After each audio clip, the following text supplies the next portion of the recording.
ओम नमो भगवते वासुदेवाय। 18वां अध्याय शुरू करते हैं। श्री वशिष्ठ ऋषि कहने लगे, हे राजन, मैंने दत्तात्रेय जी द्वारा कहा, माघ मास महात्म्य में कहा। अब माघ मास के स्नान का फल सुनो। हे प्रंतम, माघ मास स्नान सब यज्ञों, व्रतों और तपों को फल देने वाला है। माघ मास स्नान करने वाले स्वयं तो स्वर्ग में जाते ही हैं, किंतु उनके माता और पिता दोनों के कुलों को भी स्वर्ग प्राप्त होता है। माघ मास में स्नान करने वाले दुराचारी और कुकर्मी मनुष्य भी पापों से मुक्त हो जाते हैं, और इस मास में हरि का पूजन करने वाले पाप समुदाय से छूटकर भगवान के शरीर वाले हो जाते हैं। यदि कोई आलस से भी माघ में स्नान करता है, उसके भी सब पाप नष्ट हो जाते हैं। जैसे गंधर्व कन्याएं राजा के श्राप से भयंकर काल को भोगती हुई लोमस ऋषि के वचन से माघ में स्नान करने से पापों से छूट गई।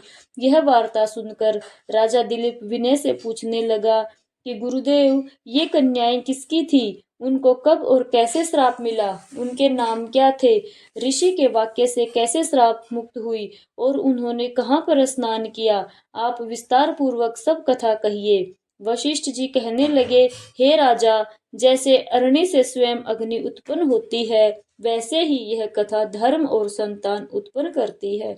हे राजन, सुख संगीत नामक गंधर्व की कन्या का नाम विमोहिनी था। सुशीला तथा स्वर वेदी की सुंबरा, चंद्रकांत की सुतारा तथा सुप्रभा की कन्या चंद्रिका, ये 5 सब समान आयु वाली तथा चंद्रमा की जैसी कांति वाली और सुंदर थी। जैसे रात्रि को चंद्रमा शोभायमान होता है, वैसे ही पुष्प की कलियों के समान खिली हुई ये अप्सराएं थी।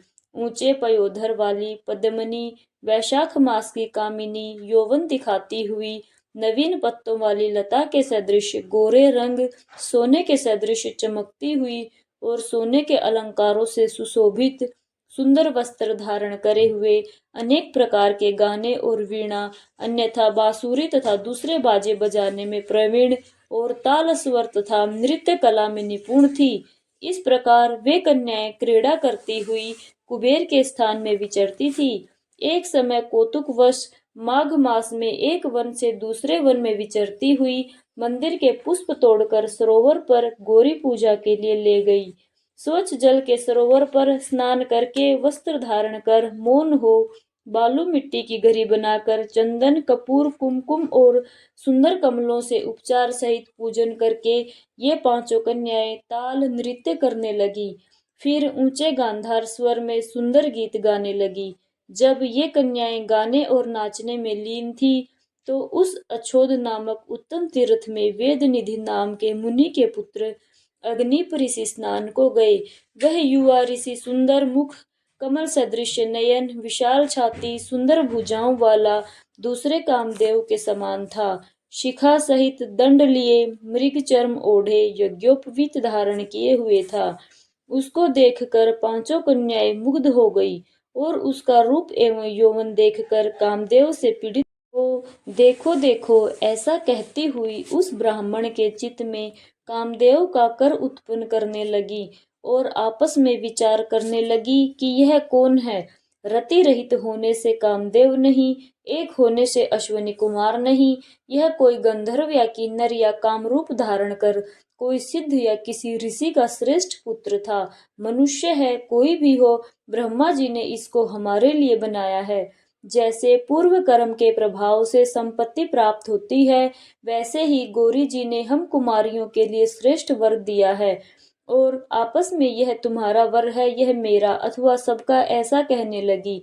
जिस समय उस ऋषि पुत्र ने अपने मध्याह्न की क्रिया करके ऐसे वचन सुने, तो वह सोचने लगा, यह तो बड़ी समस्या उत्पन्न हो गई।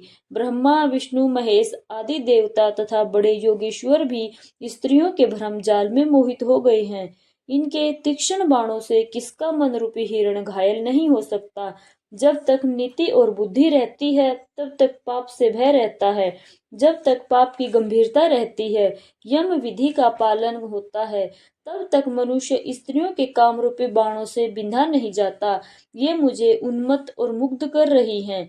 किन गुणों से धर्म की रक्षा हो सकती है? स्त्रियों के मांस, रक्त, मल, मूत्र से बने घृणित और अशुद्ध शरीर में कामी लोग ही सुंदरता की कल्पना करके रमण कर सकते हैं। शुद्ध बुद्धि वाले महात्माओं ने स्त्रियों के पास रहना कष्टकारक कहा है।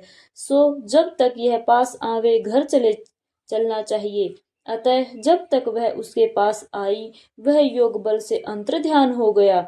ऋषि पुत्र के ऐसे अद्भुत कर्म देखकर वह चकित होकर डरी हुई चारों तरफ देखने लगी और आपस में कहने लगी, यह क्या इंद्रजाल था जो देखते देखते विलीन हो गया। और वह विरह की अग्नि में जलने लगी और कहने लगी, हे कांत, तुम हमको छोड़कर कहाँ चले गए? क्या तुमको ब्रह्मा ने हमको विरह रूपी अग्नि में जलाने के लिए ही बनाया था? क्या तुम्हारा चित्त दया रहित है जो हमारा चित्त दुखाकर चले गए? क्या तुमको हमारा विश्वास नहीं? क्या तुम कोई मायावी हो? बिना किसी अपराध के हम लोगों पर क्यों क्रोध करते हो? हे हृदयेश्वर, तुम्हारे बिना हम नहीं जीवेंगी। जहाँ पर आप गए हो हमें शीघ्र ले चलो, हमारा संताप हरो और हमको दर्शन दो। दया करो, सज्जन लोग किसी का नाश नहीं देखते। जय श्री राधे। प्रिय श्रोताओं, आज के अध्याय में इतना ही। आगे का वृतांत सुनेंगे अध्याय 19 में।